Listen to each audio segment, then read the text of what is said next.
观众朋友，大家好，欢迎收看客家新闻插枝。今年是香港主权移交20周年。对1997年7月初一，香港主权正式对英国移交本中国过后，香港实施的一国两制，对英属殖民地的身份转变做中国香港特别行政区。20年来，香港的政治、经济、社会、文化、语言有很多乜嘅变化冇？香港经验又有乜嘅是得本台版做参考和個提倡嘅呢？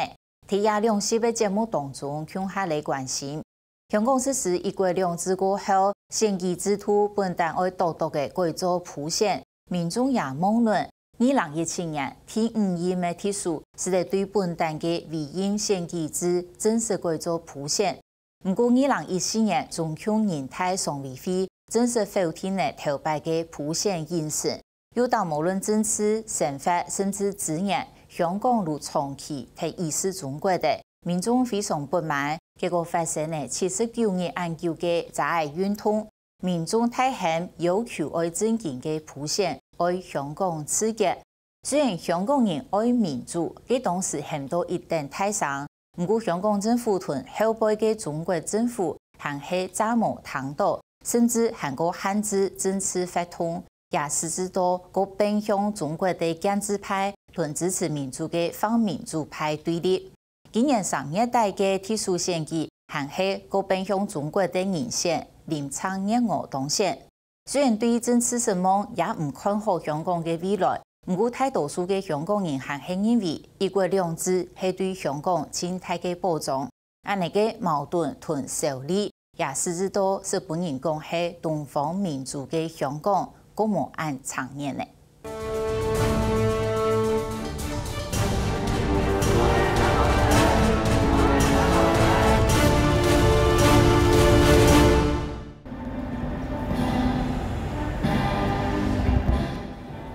簡單又隆重嘅升旗典禮，當日路台灣內嘅金紫陽廣場頭前舉行。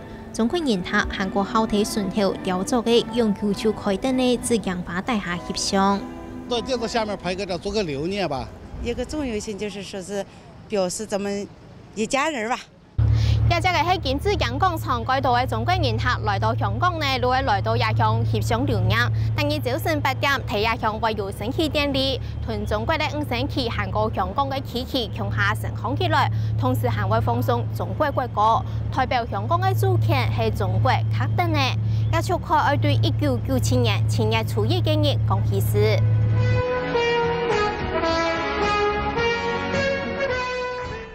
香港回歸後，中國政府將堅定不移地實行一國兩制、港人治港、高度自治的基本方針。對5星旗升空起來嘅世界喜事，解放軍落來，香港主權正式移轉，由港英政府變做特區政府，韓國實施香港基本法，遵守香港一國兩制嘅基本方針。兩敗總係比經濟唔搭正式嘅香港人，喺1997年過後，還係希望彼此國際金融嘅良性地位，對回歸祖國其實冇太大嘅感受。回歸之前，英國人管制本地的華人呢，英國人不希望你參與政治，最好你就光想着經濟發展發財，不要搞政治。這樣的話呢，就和他們沒有什麼矛盾。但回歸之後，在政治這一塊呢，我們大部分的本地香港市民呢，是政治這一塊比較欠缺的。大家以前是不關心，也就不參與，而且不理解。因為喺80年代當中英前途談判傾香港嘅前途問題嘅時候咧，其實香港社會對一國兩制或者香港前途都相當複雜。一般的香港人，從那個英國殖民地時代的一種有自由但是沒有民主的狀況，到97以後，我們被應許有一個可以透過民主過程去產生自己政府的一個過程，但是這個過程20年之後還沒有真的發生。本人就任中華人民共和國香港特別行政區行政長官。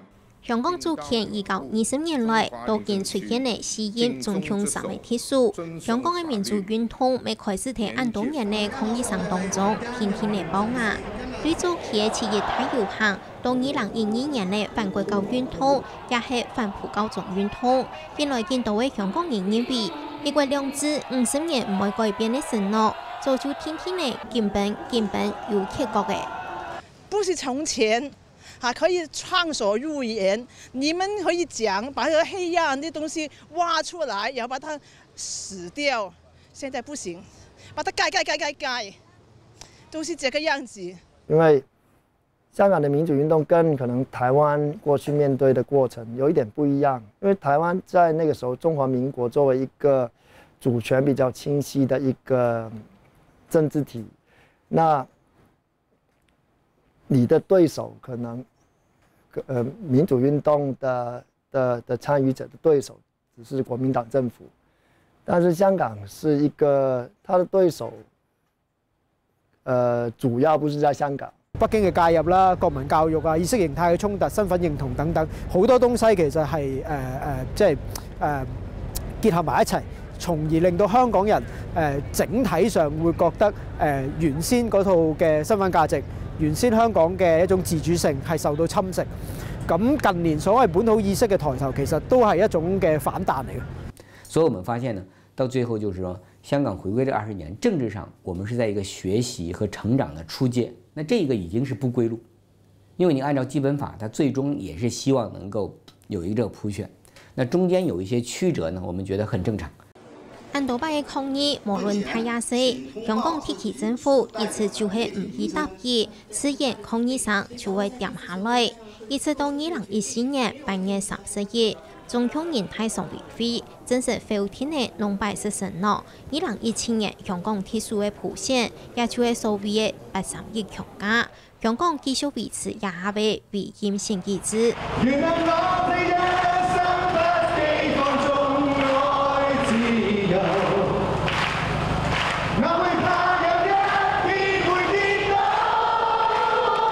等到普選正式落幕嘅，開到本單點嘅嘢香港人無愛再過原下去，結果有一場79年安久嚇到國際嘅大運動。我們想推動的就是一個自決的運動，就是說香港人應該能夠決定自己的前途，這是做回前殖民地的香港應該擁有的權利。也是聯合國承認的一個權利。他是在背後管理選舉，他也懂得玩這個遊戲。有些東西他不在乎了，他可以走上台面，他可以告訴你以我為主。就係當北京佢慢慢走向一個威權嘅政治啦，對自由民主嘅打壓越嚟越嚴重啦。咁香港原先所謂一國兩制底下應該要享有嘅自由啊、法治啊、廉潔等等嘅呢啲核心嘅價值咧，都受到好大嘅衝擊，甚至原先大家期望嘅發展嗰個民主嘅自治制度啦，亦都係落空咗。香港未爭取到民主，係因為未有人死。一場炸嘅運動對香港嘅民主帶來巨大嘅變化。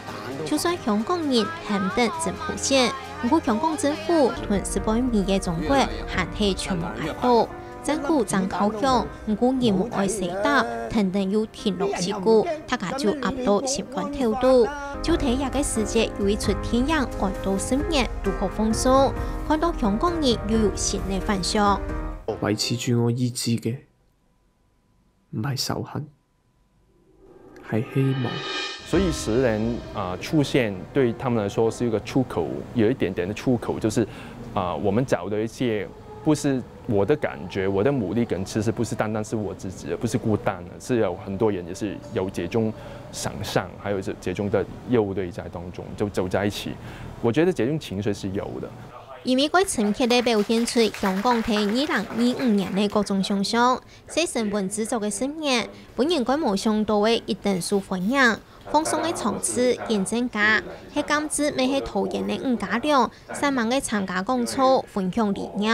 我講到也出天樣，改到人講，萬千萬就先做出10年過後嘅香港為係樣嘅5加2，實係規模乃好。我们不想说中任何的事情，任何一个也是悲哀，因为如果10年就是真的是故事当中的所有情节，就是很悲哀、很沉重。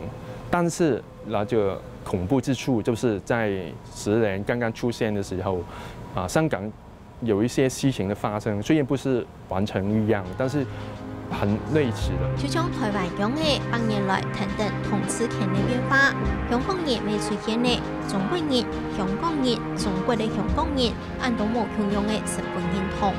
當然係總警員啦，總警員啲客家人啦。有好多人去到都唔想認同自己係中國人，就因為唔想俾國內嘅中國人好似貶低咗自己一樣。但冇辦法，呢個係事實，真係中國人。我現在30多歲了，我是在那個簽中英聯合聲明的那一年出生的。我一直都覺得自己是香港人，香港人就是香港人。我係香港人，但我都係一個中國人，係啦。如果去到外國，好多時候咧，我會記得好多外國要問我你係咪中國嚟㗎？我話我係香港人，係啊。Where you come from? I'm come from Hong Kong。因為香港的情況是比較複雜。他從殖民地的年代，從英國人跟英國香港人、中國香港人到現在香港人的部分，我們跳過了很多的身份。雖然身份認同冇相同，對民主化為政治未冇乜特大嘅希望，不過對未來嘅政見構思，香港人還係該實際。就一項民調顯示，有73%嘅香港人還係希望2047年過後繼續維持一國兩制。支持一國兩制嘅人比支持獨立，也係支持由中國統治管理嘅人更多。如果你問我在一國兩制下面還能不能有突破，我是悲觀的。也可以說這個問題其實不是問我跟所有的香港人，這個問題是在應該問中共政府，因為那個決定的權利是在有權利的人手下。香港從來都沒有權利去決定這一塊。過去我們面對着這個一國兩制，不停面對着這個中共的壓迫。如果說是一國兩制的話，我覺得我們面對着不管是之前銅鑼灣書店的事件，還有這個語言取消這個語言資格的情況，我覺得其實香港的一國兩制已經變成一國1.5制。香港憑什麼你能夠搞一場獨立的戰爭啊？搞不了的吧？而且它最後是民不聊生啊，可能傷亡更大。那這樣的話，大家就會呢，還是用香港回歸的這種方法，用一種比較和平的手段，大家去談。如果我們不依據一國兩制，我們還有什麼？就那個已經是我們唯一能夠依靠的東西，那個已經是唯一的合約。對，過去20年它違約了，可是如果我們把這個合約拿走了，我們還有什麼？一國兩制初中嘅80年代，正正係喺即係所謂一個寬鬆嘅一國嘅框架底下，盡量俾香港擁有自己嘅一種獨特性，不同於中國大陸嘅制度、價值、文化，甚至可以發展我哋自己嘅一套不同於中國大陸嘅一民主普選制度。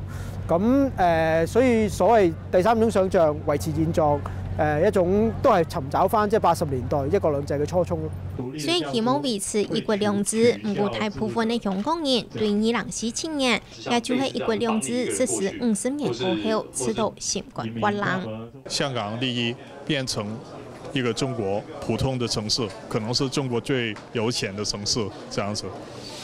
但是所有的自由啊，這些東西都沒有了。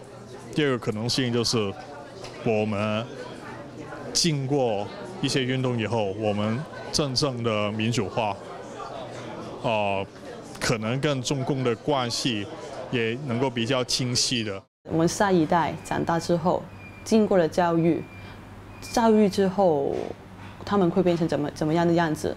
會完全接受自己是中國人，或者是還是覺得自己還是香港人？現在我不敢想，因為現在的一國兩制其實本身已經假的，已經看起來表面上是有，但是實質上是消失了。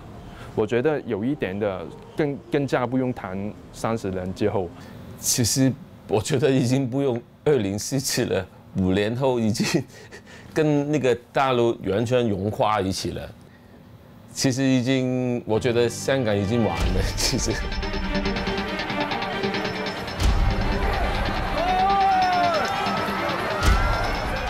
中国前2头人滕小平是公告，马尾走走，舞走跳，也激发论百是本人看做香港主权本人过后一等理想嘅前景。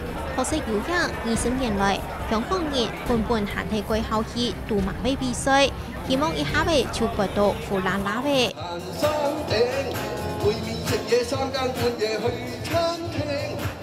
禮拜2日嘅旺角街路，民眾限體洶湧，屯街路封控起來，封鎖通路。只唔過限體有人去注意到，街頭人人頭擺接上衝嘅廣東歌，已經唔到啲嘢改做反而路過嘅嘢。